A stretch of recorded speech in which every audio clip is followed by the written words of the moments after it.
ভারতবর্ষের 10 জন রাজনীতিকের মধ্যে আমি মনে করি 1 থেকে 5-এর মধ্যে নওশাদ সিদ্দিকীর নাম জল করছে। হিংসা হচ্ছে না, গায়ে জ্বালা পড়েছে না?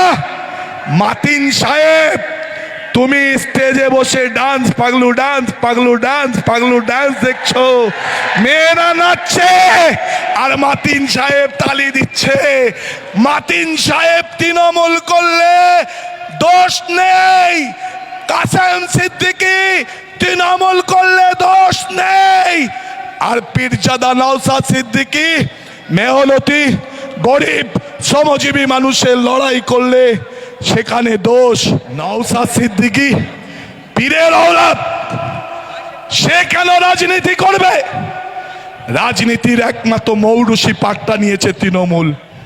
আমি বলি কি, ওই যে আমডাঙ্গাতে দাঁড়িয়েছে কাসেম সিদ্দিকী, আমি ওকে নাম দিয়েছি তেড়ে নাম। ফেজ টুপি খুলে ফেলেছে মাথা থেকে, হাতে হনুমানের গদা। আমডাঙ্গার হিন্দুদের ভোট চাই, আমি কাসেম। জমি কিনেছে 3 কাঠা, ও জমি 4 তারিখে বিকেল বেলায় বিক্রি করে দিয়ে ওকে আবার ফুরফুরাতে চলে যেতে হবে। মাতিন সাহেব, ও বাবা, তুমি আবার যারা রাজনীতি করছে তারা নাকি সব ফজা নাকি?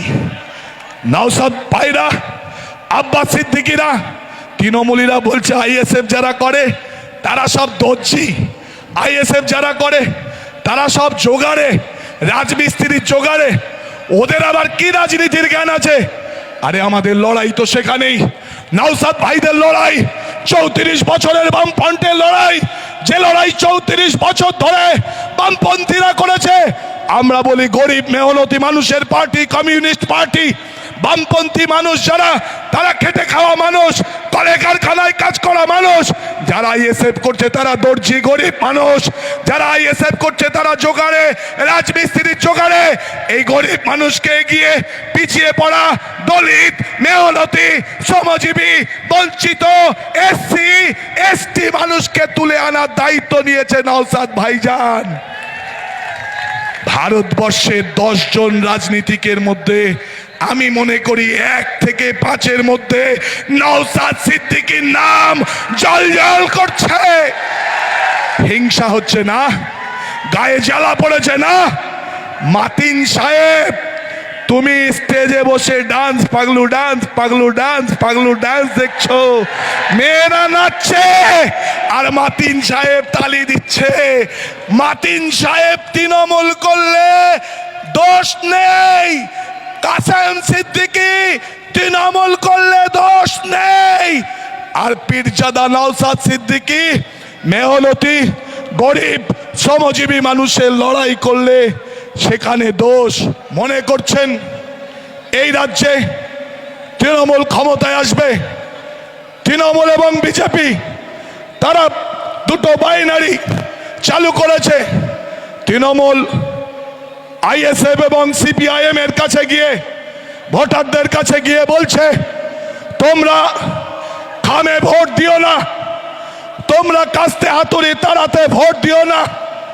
বিজেপি এসে যাবে বাংলায়, আবার বিজেপি খাম এবং কাস্তে হাতুড়ি চিহ্নের ভোটারদের কাছে গিয়ে বলছে, তোমরা খামে এবং কাস্তে হাতুড়িতে ভোট দিও না, তৃণমূল থেকে যাবে। আমরা মানুষকে বিকল্প বলতে চাই বন্ধু।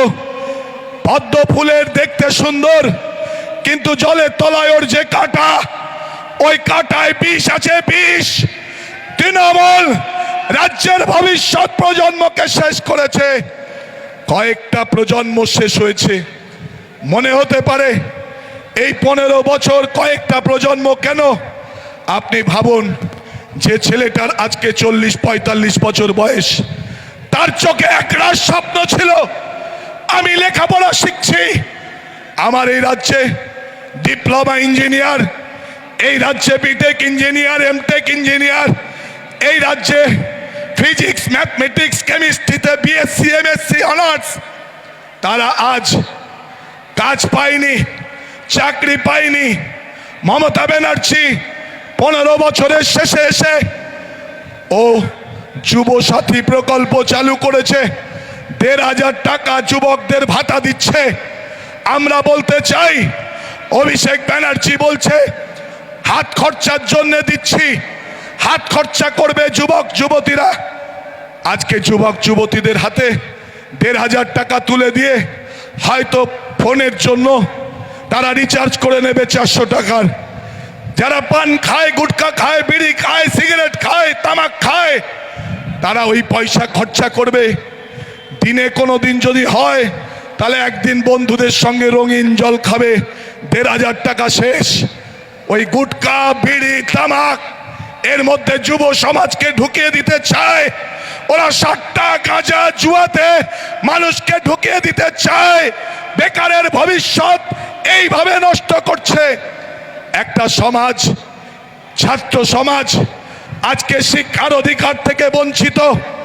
আপনার বাড়ির পাশে 3 তলা বাড়ি, চাকচিক্যপূর্ণ বাড়ি, বাড়ির সামনে গাড়ি, ঝাকঝিক্য গাড়ি, সেই ঝিকঝাক গাড়ি, চিকচাক বাড়ি, তার সামনে ভেতর থেকে একজন বেরিয়ে আসছে ফুটফুটে সন্তান, পিঠে তার ব্যাগ, জলের বোতল, গলায় তার টাই, বাস এসে দাঁড়িয়ে আছে হলুদ রঙের, তাতে উঠে যাচ্ছে।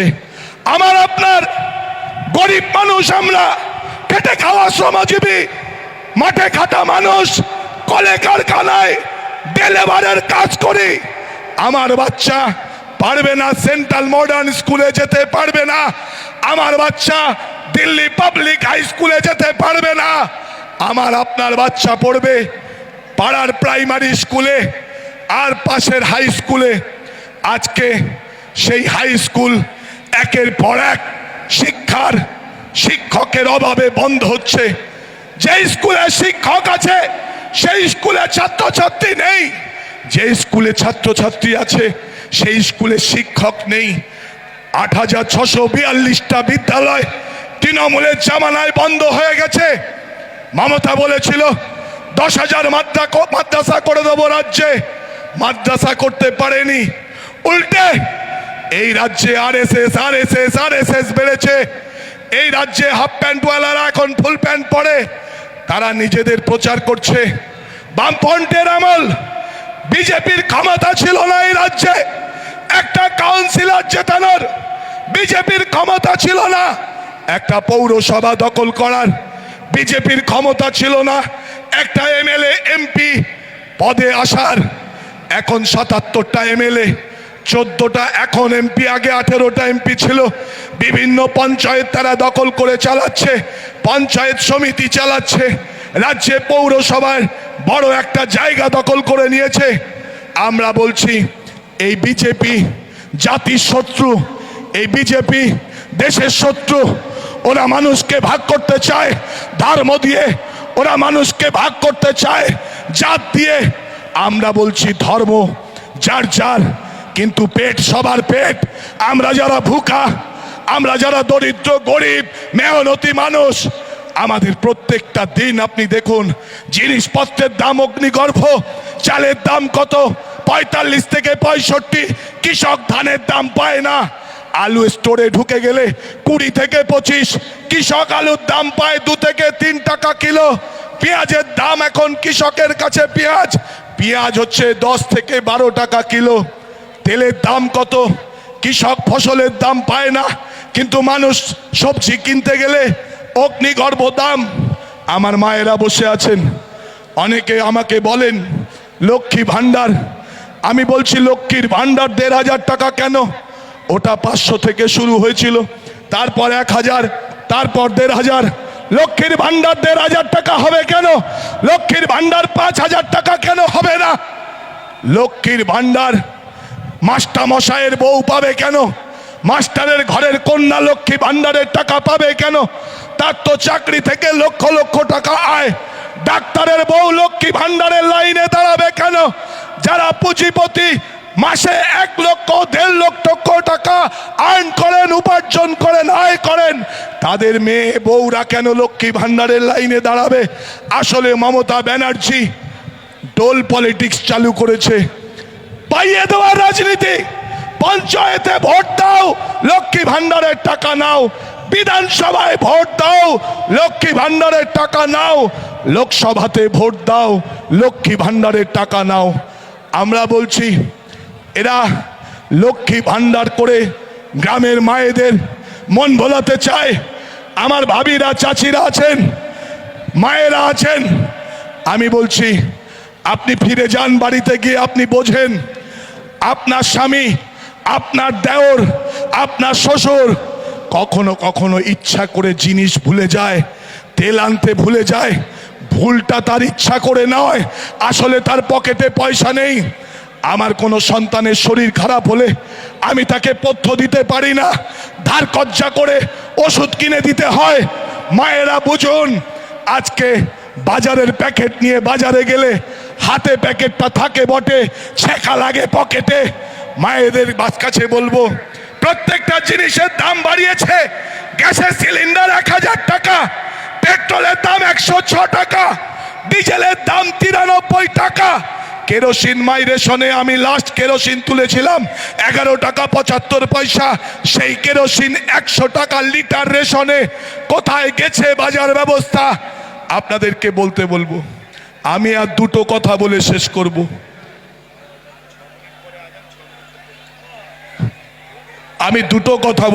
করব। আমাদের এই তৃণমূলীরা, আমি গতকাল জীবনপুর থেকে যাচ্ছিলাম, তৃণমূলীরা এখন একটা স্লোগান শিখেছে। ওই আপনারা দেখবেন পাগল টাগলকে খেপাতে গেলে মাঝে মাঝে পাড়ায় বুড়ি মানুষ থাকলে খেপায়, পাগল থাকলে খেপায়। ওইসব পাগলার দল, চোরেদের দল, তারা বলছে জয় বাংলা, জয় বাংলা, জয় বাংলা। কি বুঝছে আমি জানি না। আমিও কালকে জানলা থেকে মুখ বের করে আমিও বললাম জয় বাংলা। হ্যাঁ, বাংলা জিতবে। আপনার সন্তান রাত 10টায় বাড়ি ফিরবে অভয়ের মতো, নির্যাতিতার শিকার হয়ে। খুন হবে না, কামদুনি শিপ্রা ঘোষের মতো প্রাণ যাবে না, মধ্যম গ্রামের সন্তোষী কুমার ঝায়ের মতো পুড়িয়ে মারবে না। সেদিন বাংলা জিতবে, বাংলা সেদিন জয় হবে। আমার মায়ের আব্রু, আমার বোনের ইজ্জত যেদিন রক্ষা হবে, এ বাংলা সেদিন জিতবে। বেকারের কর্মসংস্থান হবে, বেকার চাকরি পাবে। স্বপ্ন দেখা কৃষকের মুখে হাসি ফুটবে, কালিমাখা শ্রমিকের মুখে হাসি ফুটবে। সেদিন বাংলা জিতবে, বাংলা জয় হবে। সেদিন আমরাও বলবো জয় বাংলা, বাংলা জিতেছে। এই চোরেদের হাত থেকে বাংলাকে রক্ষা করা গেছে।